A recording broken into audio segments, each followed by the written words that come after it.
پست ہو گئے تھے ان کے حوصلے، ان کو بھی حوصلہ دلانے لگے. کم من فئۃ قلیلۃ غلبت فئۃ کثیرۃ باذن اللہ. بھائی تاریخ اٹھا کے دیکھو کتنی مرتبہ ایسے ہوا ہے، بہت تھوڑی تھوڑی جماعتوں کو اللہ نے بڑی بڑی جماعتوں پہ غلبہ دیا ہے، اور اللہ صبر کرنے والوں کے ساتھ ہے. ان کمبختوں کی سمجھ میں آیا نہیں آیا، اس سے تاریخ کیا ہے؟ خاموش.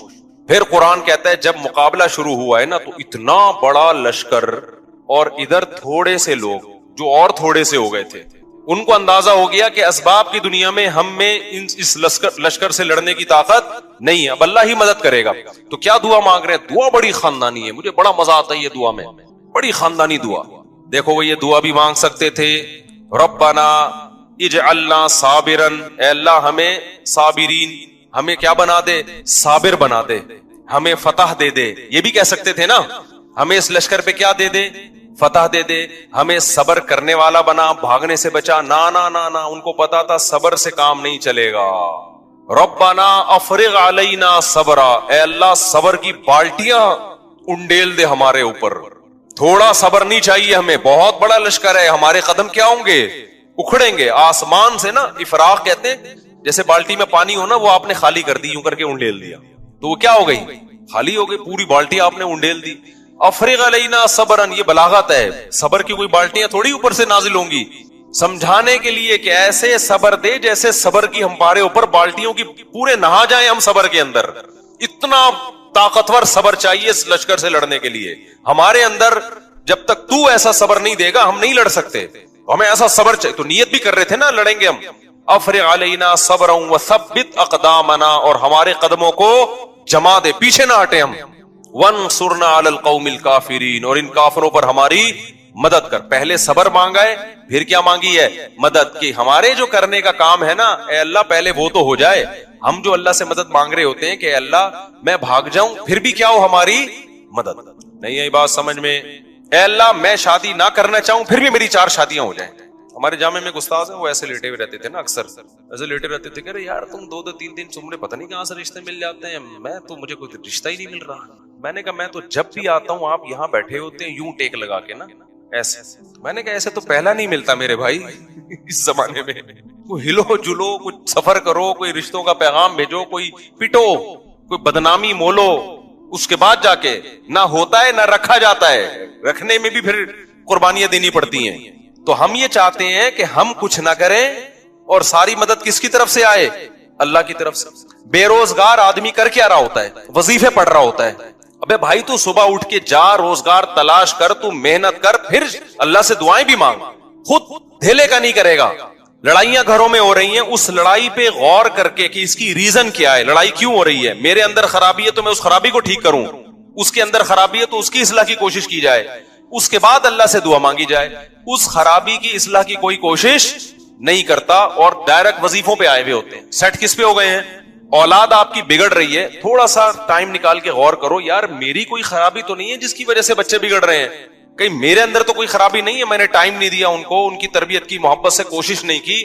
آپ نے پوری کوشش کی پھر بگڑے تو اللہ سے دعا مانگے. اپنا کوئی ذمہ داری پوری نہیں کرنی اور ڈائریکٹ ڈال کس پہ دینا ہے؟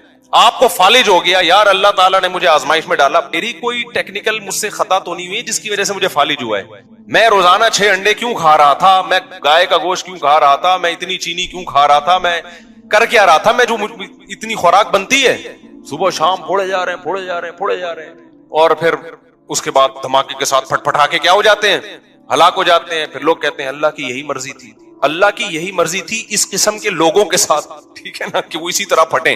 ہاں کچھ ہوتے ہیں احتیاط کر رہے ہوتے ہیں پھر بھی اٹیک ہو جاتا ہے، وہ اللہ کی مرضی ہے. تو اپنا کام میرے بھائی پورا کرنا ہے، پھر بھلے پھٹ بھی جاؤ اور آدھا اللہ نہ کرے کسی کو فالج ہو، کچھ بھی ہو، پھر چلو اللہ کی طرف سے صبر کی توفیق بھی ملتی ہے. ہمارے ایسا کچھ بھی نہیں ہے، سارے الٹے کام کر کے پھر ڈالتے کس پر ہیں؟ اللہ میاں پہ ڈالتے ہیں کہ یار وہاں سے مسئلہ خراب ہو رہا ہے. اچھا خیر، تو اب انہوں نے کیا دعا مانگی اللہ سے یہ سمجھنے کی ہے. انہوں نے ڈائریکٹ یہ نہیں کہا اللہ ہمیں ہماری مدد کر، پہلے کہ اللہ ہمارے قدم تو جما، کیونکہ جن کے قدم جمتے ہیں مدد انہی کے ساتھ ہوتی ہے، بھگوڑوں کے ساتھ مدد نہیں ہوتی. تو پہلے اللہ جو ہماری ذمہ داری ہے نا وہ ہم سے پوری ہو جائے. ہم بھی نیت کر رہے ہیں، تو بھی توفیق دے.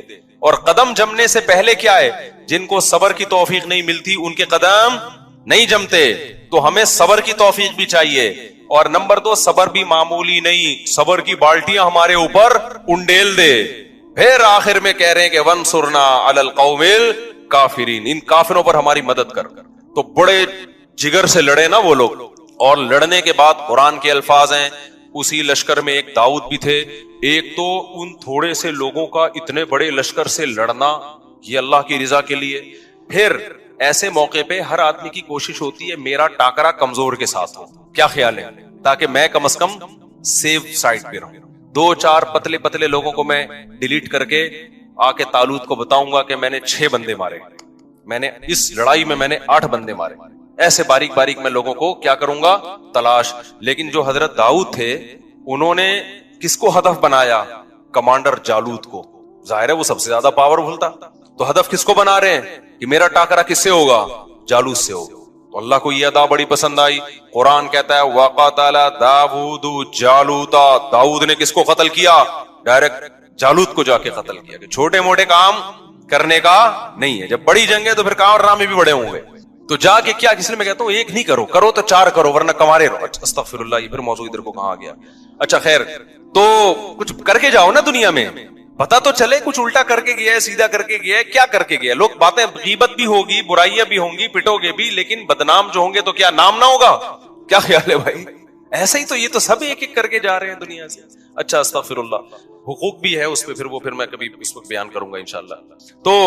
تو قتل داؤد جالوتا. قرآن کیا کہتا ہے, داؤد علیہ السلام نے کیا کیا, ڈائریکٹ ہدف کس کو بنایا ہے, جالوت, مار دیا اس کو. اللہ کو یہ ادا پسند آئی. فآتاہ اللہ الحکمہ, اللہ نے آپ کو حکمت بھی دی, نبوت بھی عطا کر دی. وعلمہ مما یشاء, اور جو کچھ اللہ نے چاہا آپ کو سکھایا. اب اس واقعے کے بعد بنی اسرائیل کے کمانڈر کون بن گئے, ظاہر ہے پیغمبر نے بھی دیکھا نا بھائی یہ ہے اصل کم. پہلے یہ میرٹ کی بیس پہ سلیکشن ہو رہی ہے. کس کی بیس پہ ہو رہی ہے, بولو نا. کوٹا سسٹم نہیں تھا بنی اسرائیل میں اس زمانے میں کہ ہمیں کمانڈر بنانے کے لیے بنی اسرائیل کے وہ کتنے تھے, ان کی جماعتیں 12 قبیلے تھے نا. تو 12 قبیلوں میں ہر قبیلے کے اتنے کوٹے ہیں, اتنے لوگ ہوں گے. اب چونکہ اس قبیلے کا بن چکا ہے تو اگلا اس قبیلے کا. کوٹا سسٹم بنی اسرائیل میں نہیں تھا. ان میں کیا تھا, میرٹ کی بیس پہ, صلاحیت کی بیس پہ. دیکھا بھائی جالوت میں داؤد میں سب سے بہتر صلاحیت ہے, تو اب بنی اسرائیل کے چیف آف آرمی اسٹاف کون ہوگا, آرمی چیف کون ہوگا, داؤد ہوں گے. داؤد علیہ السلام نے جو پہلی دفعہ اتنی قربانی دی تھی تو اللہ کے خوف سے دی تھی نا, تو ان میں اللہ کا خوف بھی تھا, تقوی پہلے سے موجود تھا. تو بالآخر بنی اسرائیل کے بادشاہ کون بن گئے, بولو نا, تمہارے چپ کیوں بیٹھے ہوئے ہو, داؤد علیہ السلام بن. داؤد علیہ السلام نے خلافت سنبھالتے ہی کام کیا شروع کیا, اقدامی جہاد, جس پہ آج یہودی اور عیسائی مسلمانوں پہ اعتراض کرتے ہیں کہ تم لوگوں نے تو علاقے کے علاقے فتح کیے. اللہ نے داؤد علیہ السلام کو حکم دیا کہ آپ نے اب علاقوں کے علاقے کیا کرنے ہیں, تلوار کی زور سے فتح کرنے, وہاں پر اللہ کا حکم نافذ کرنا ہے. کسی کو تلوار کی طاقت سے یہودی یا مسلمان نہیں بنانا آپ نے, ہاں حکم کس کا نافذ کرنا ہے, اللہ کا. داؤد علیہ السلام نے جہاد شروع کیا. بڑی ٹینشن یہ تھی کہ بڑی بڑی جماعتوں سے, بڑے بڑے قبیلوں سے مقابلہ ہوتا تھا, تیر بھی لگتے تھے, تلواریں بھی چلتی تھی, زخمی بہت ہوتے تھے. اللہ نے داؤد علیہ السلام کے ذریعے بنی اسرائیل کی حکومت قائم کرنی تھی دنیا میں. اللہ نے داؤد علیہ السلام کو معجزے دینا شروع کر دی. سب سے پہلا معجزہ, آپ کے ہاتھ میں لوہا پگھلا دیا اللہ نے. جس طرح سے چاہے لوہے کو کیا کر لیں, موڑ لیں. بڑی بڑی زرہیں بنانا شروع کی داؤد علیہ السلام نے, ڈھالیں بنانا شروع کی تاکہ جنگوں میں دفاع ہو. لِتُحْصِنَكُم مِّن بَأْسِكُم, قرآن کہتا ہے داؤد کے ہاتھ میں ہم نے لوہے کو پگھلا دیا تاکہ وہ تمہیں جنگوں میں حفاظت کرے. تو پھر داؤد علیہ السلام کو اللہ نے دولت بھی بہت دی. جب دولت بہت دی تو پھر شادیاں بھی انہوں نے بہت کی. وہ ہماری طرح نہیں تھے کہ ایک بیوی ایک بچے. جب وسائل ہے تو بھئی حلال کیا ہے, تو بہت ساری شادیاں کی. تورات اور انجیل میں ہمیں ملتا ہے کہ بہت ساری بیویاں تھی داؤد علیہ السلام کی, معذرت کے ساتھ. سمجھتے ہو, انہوں نے معذرت کے ساتھ نہیں کی, یہ میں آپ سے معذرت کر رہا ہوں کہ میں بیان کیوں کر رہا ہوں. تو داؤد علیہ السلام کو اللہ نے پرندوں کی بولیاں بھی سکھائیں. داؤد علیہ السلام کے معجزوں میں جیسے یوسف علیہ السلام کا معجزہ تھا خوبصورت چہرہ, حسن اللہ نے دیا, تو داؤد علیہ السلام کا معجزہ کیا تھا, بولو نا, خوبصورت آواز.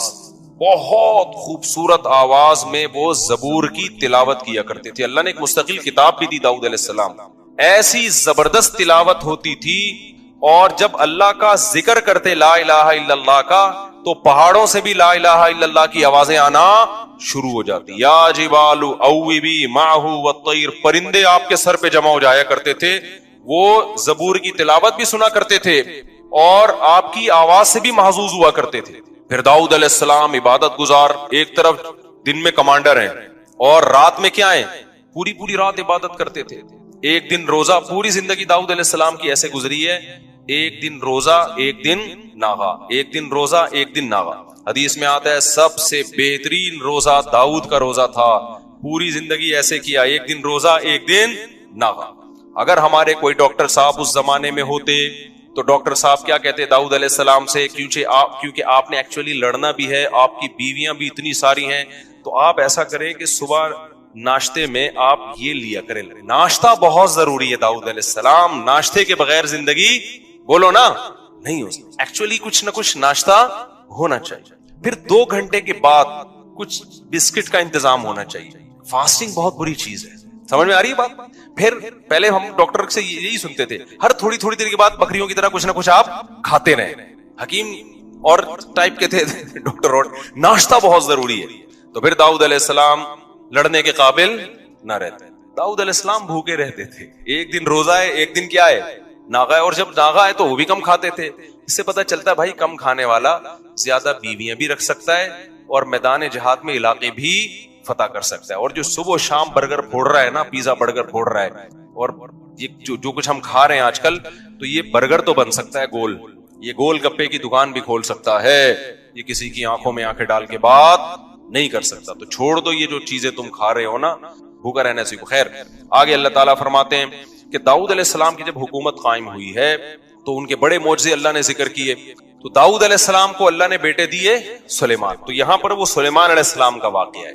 اب میں وہ واقعہ جلدی سے سنا دیتا ہوں، یہ تمہیز ضروری تھی ورنہ سلیمان علیہ السلام نئے لوگوں کی سمجھ میں نہیں آتے.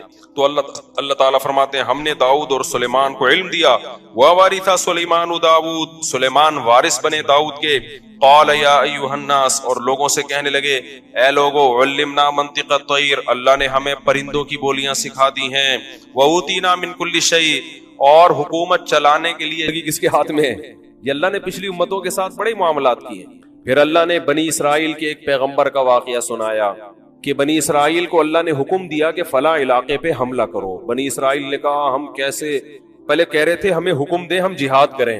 جذبہ تو بہت ہوتا ہے نا، بے بس جنگ چھڑ جائے بس دیکھو پھر کیا ہوتا ہے. باتیں کرنے پر گورنمنٹ کی طرف سے کوئی پابندی نہیں.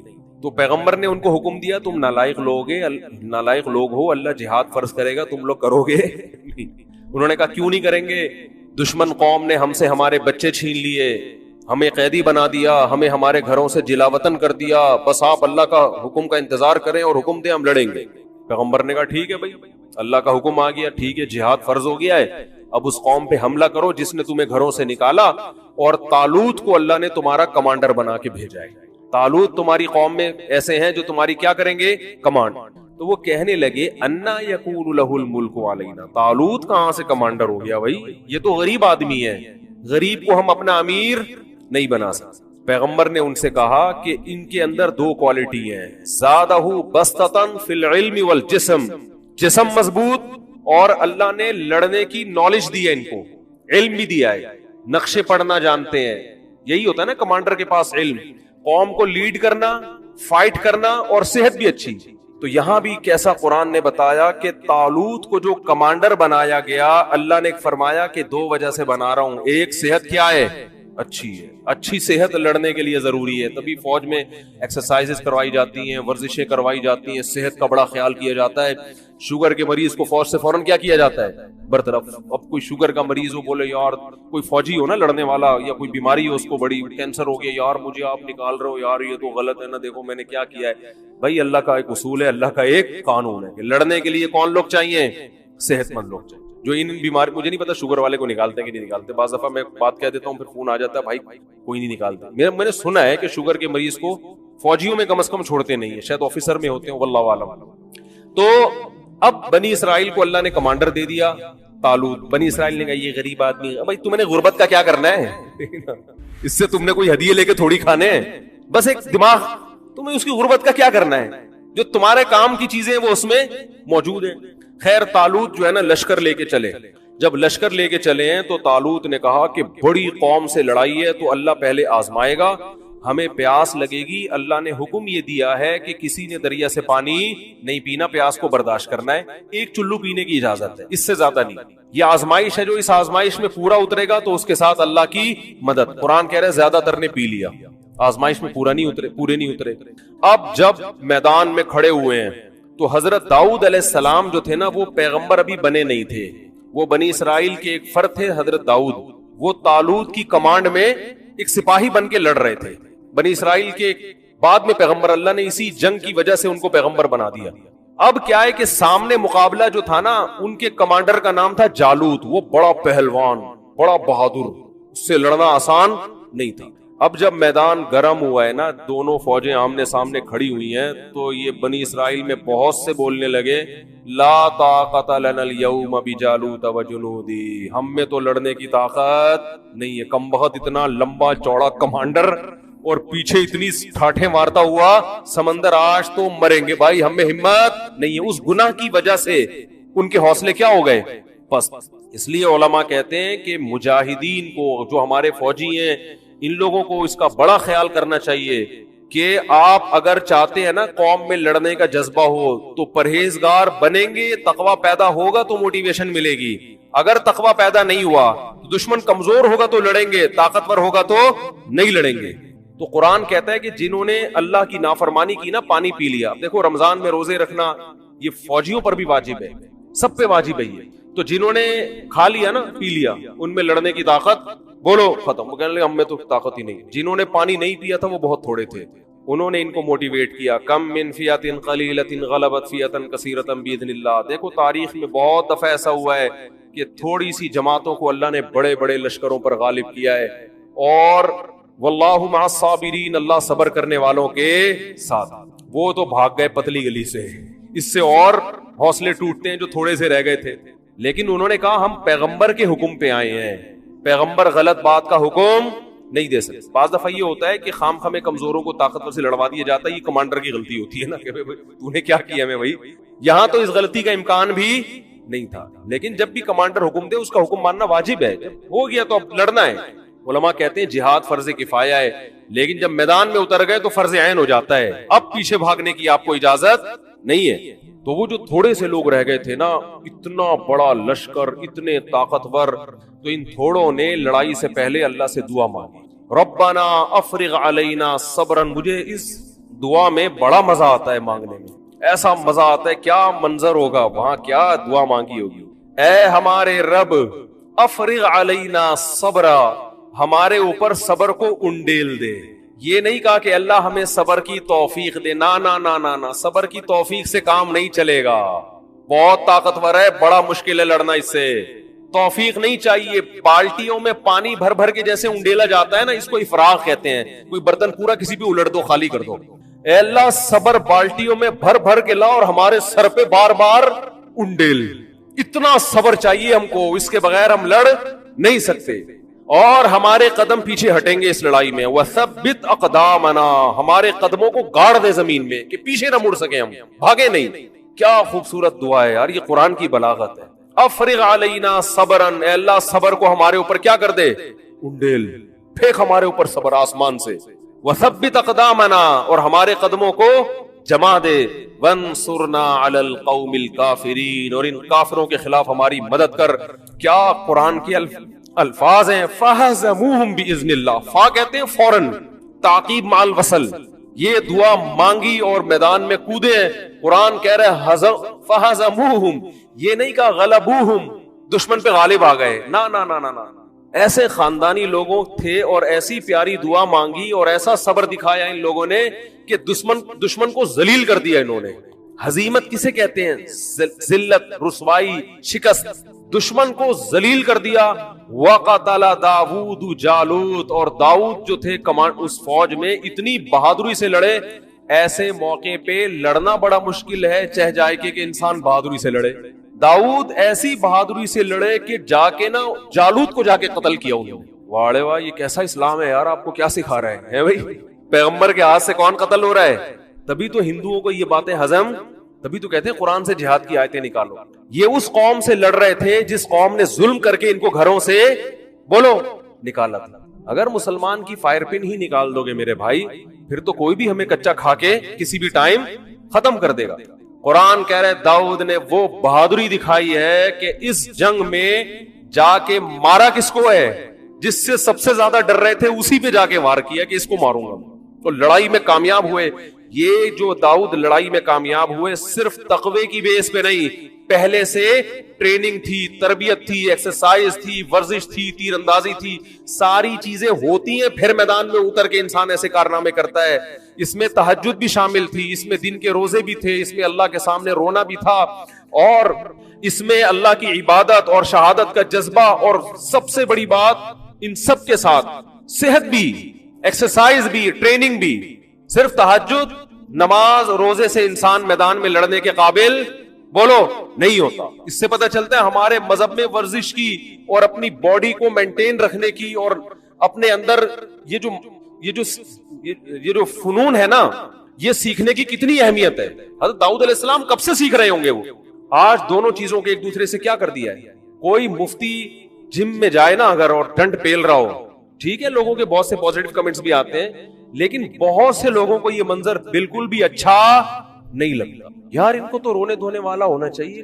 میں کہتا ہوں یہ کیا مذہب کا تصور پیش کر دیا یار. ادھر اللہ کہہ رہے ہیں داؤد نے کیا کام کیا ہے، ایسی ٹریننگ تھی ان کی، ایسا نشانہ تھا. اور مارشل آرٹ آج سیکھتے ہیں نا لوگ، بھائی یہ تو ہمارے مذہب کا حصہ ہے. بھائی آپ کیا سمجھ رہے ہو کہ صرف جا کے جالوت کے سامنے کھڑے ہو گئے ہوں گے اور بولا وہ ہینڈز اپ کر کے نا، اور پھر یوں کر کے ارطغرل کی طرح گردن اڑا دی ہوگی یوں کر کے. ارطغرل نے بھی بڑے کام کیے ہیں بھائی، وہ بھی تو سیکھا ہوا تھا تبھی تو کمانڈر بنا تھا. کتنی دیر تلواریں چلی ہوں گی آپس میں، کتنی دیر پسینے بہے ہوں گے، کتنی دیر ایک دوسرے کو پٹخا ہوگا. اس کے بعد جا کے داؤد علیہ السلام نے جالوت پہ غلبہ حاصل کیا، اس کو قتل کیا. اور اللہ کہتے ہیں داؤد کا یہ کام مجھے اتنا پسند آیا. اس سے بھائی ہمارے فوجیوں کو چاہیے کہ ورزش کرتے ہوئے نیت کیا کریں، اللہ کو راضی کرنا. ایکسرسائز کرتے ہوئے کیا نیت کرے، اللہ کو راضی. پھر میدان میں جب بہادری کے جوہر دکھاؤ گے تو آسمان پہ جو رب ہے اس کو آپ پہ رحم آئے گا، وہ آپ کو نوازے گا. اللہ نے داؤد علیہ السلام کو اس بیس پہ نبوت دے دی، نبی بنا دیا کہ اب بنی اسرائیل کے نبی کون ہے، یہ ہے. اور ایسے خاندانی نبی بنایا. قرآن کہہ رہا ہے وَقَتَلَ دَاوُودُ جالوت، داؤد نے جالوت کو قتل کیا. وَآتَاهُ اللَّهُ الْمُلْكَ، سب سے پہلا اللہ نے انعام یہ دیا کہ آج سے بادشاہت کس کے ہاتھ میں، داؤد کے. بنی اسرائیل کے بادشاہ کون بنیں گے اب، داؤد علیہ السلام. یہ بادشاہت بھی نعمت ہے، اللہ کی کمانڈر بنا دیا، رینک بڑھ گیا ان کا. بعض لوگ تواضع سے مرے جا رہے ہیں. ایک صاحب کو میں نے کہا آپ ترقی کیوں نہیں کرتے، فوج میں ہیں وہ، کہہ رہے میں چاہتا ہی نہیں آفیسر بنوں. کیا کر رہے ہیں یار بنا کے، ٹھیک ہے نا چھوڑو بس، دنیا مسافر خانہ ہے. وہ بھائی مسافر خانہ ہے تبھی تو کچھ کر کے جاؤ نا، تو ورنہ اللہ تو نکال دے گا. چل بھائی جا تو کچھ کر کے جاؤ. یہی سیاست اگر پیٹ بھرنے کے لیے ہے تو اللہ کو پسند نہیں ہے، یہی قوم کی خدمت کے لیے ہے تو اللہ کو بہت پسند ہے. یہ تو اللہ فرماتے آتاہ اللہ الملک والحکمت، اللہ نے داؤد کو حکمت بھی دی، بصیرت، قوت فیصلہ، یہ سب چیزوں کا حکمت ان سب چیزوں کو کہتے ہیں. وعلمہ مما یشاء، یہاں حکمت کا معنی نبوت بھی ہے، نبوت عطا کر دی.